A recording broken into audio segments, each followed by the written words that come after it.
બાપા સીતારામ, જય શ્રી કૃષ્ણ। સ્વાગત છે તમારું મારા એક નવા વિડીયોમાં। તો આજે બનાવી રહ્યા છીએ આપણે રવામાંથી બનતો કેક। તો આ કેક ખાવામાં એકદમ સ્વાદિષ્ટ બને છે અને ઘરની વસ્તુથી બની જાય છે। તો મારો વિડીયો પસંદ આવે તો લાઈક કરજો, શેર કરજો અને ચેનલને સબસ્ક્રાઈબ કરજો। ચાલો જોઈએ રવાના કેકની રેસીપી। તો આપણે કેક બનાવવા માટે આપણે આ સૂજી લીધી છે, જે 2 કપ લેવાની છે। એને આપણે મિક્સર જારમાં લઈ અને થોડીક ઝીણી કરી લઈશું। આપણે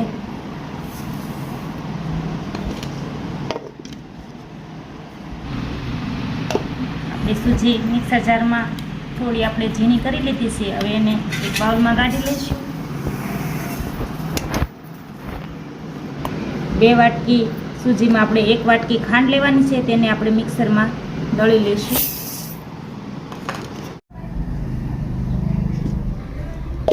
આ ખાંડ પણ દળાઈને રેડી થઈ ગઈ છે, તેને આપણે કાઢી લઈશું એક વાટકીમાં।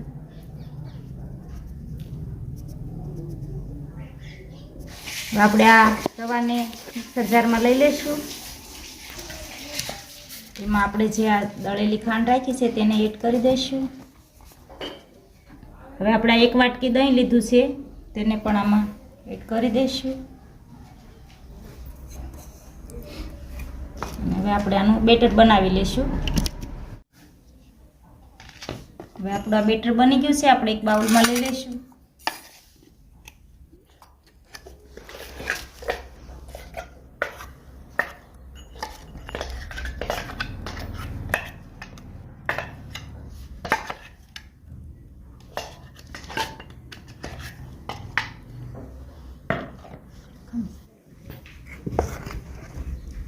બેટર બનીને રેડી છે। હવે આપણે આને 30 મિનિટ માટે ઢાંકીને રહેવા દઈશું।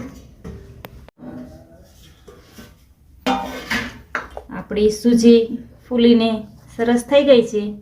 હવે આપણે આમાં 2 થી 3 ચમચી ઘી એડ કરીશું। આ ઘીની જગ્યાએ તમે તેલ પણ લઈ શકો છો। મિક્સ કરી લઈશું અને આપણે થોડુંક એમાં દૂધ એડ કરીશું। આપણે આ અડધી વાટકી દૂધ લીધું છે, પણ આમાં આપણે જરૂર પૂરતું દૂધ એડ કરીશું।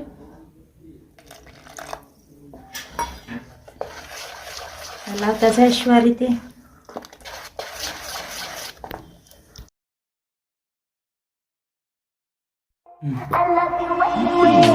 આપણે અડધી વાટકી દૂધ લીધું હતું, એમાંથી આપણે અડધું દૂધ જોયું છે અને અડધું આ આમનામ પડ્યું છે, તેની જરૂર નથી।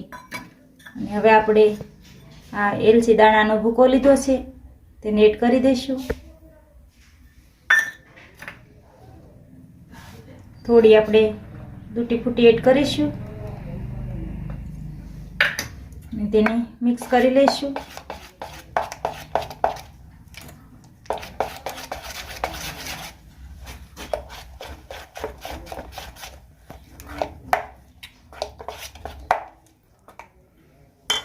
આ રીતની આપણે એક કડાઈ લીધી છે, તેમાં આપણે થોડુંક મીઠું એડ કરી દઈશું ગરમ થવા।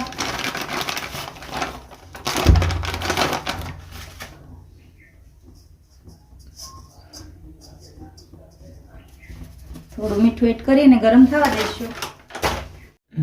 આ રીતનું વાસણ લઈશું આપણે પ્લેટ, અને તેમાં આપણે થોડું ઘી લગાવી લઈશું। ઘી અથવા તેલ કોઈ પણ લગાવી શકો। આ રીતે આપણે લગાવી લેવાનું છે।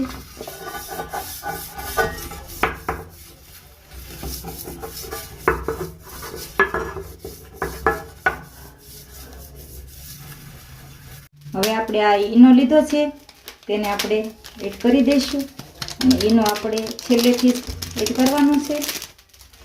હવે એને સારી રીતે આપણે મિક્સ કરી લઈશું, ફેટી લઈશું।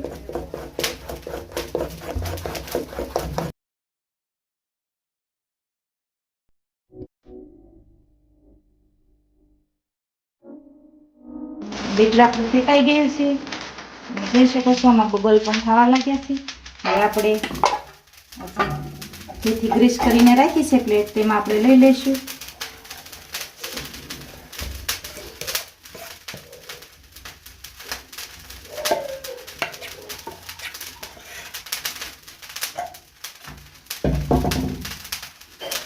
હવે આપણે ઉપરથી આ રીતે થોડી તૂટી ફૂટી લગાવી દઈશું.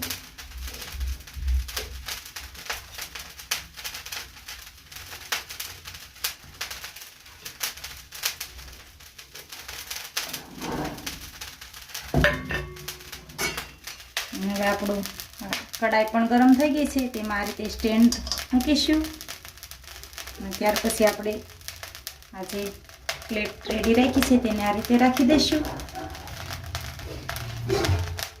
અને હવે આપણે તેને આ રીતે ઢાંકણ ઢાંકી દઈશું. આપણે 15 થી 20 મિનિટ માટે રહેવા દેવાનું છે, ચડવા દેવાનું છે. 20 થી 25 મિનિટ થઈ ગઈ છે. હવે આપણે જોઈ લઈશું. આ રીતે આપણો કેક બની ગયો છે સરસ. આ રીતે જોઈ લઈશું. આપણો કેક સરસ ચડી ગયો છે. હવે આપણે ગેસ બંધ કરી નીચે ઉતારી લઈશું. આપણો કેક હવે ઠંડો થઈ ગયો છે, તો આપણે હવે ફરતી કિનારેથી આ રીતે અલગ કરી લઈશું.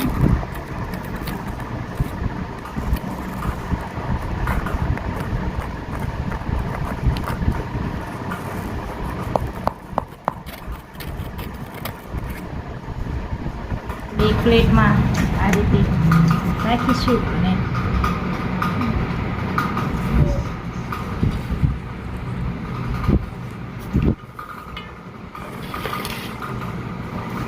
આપણો કેક બનીને સરસ રેડી છે.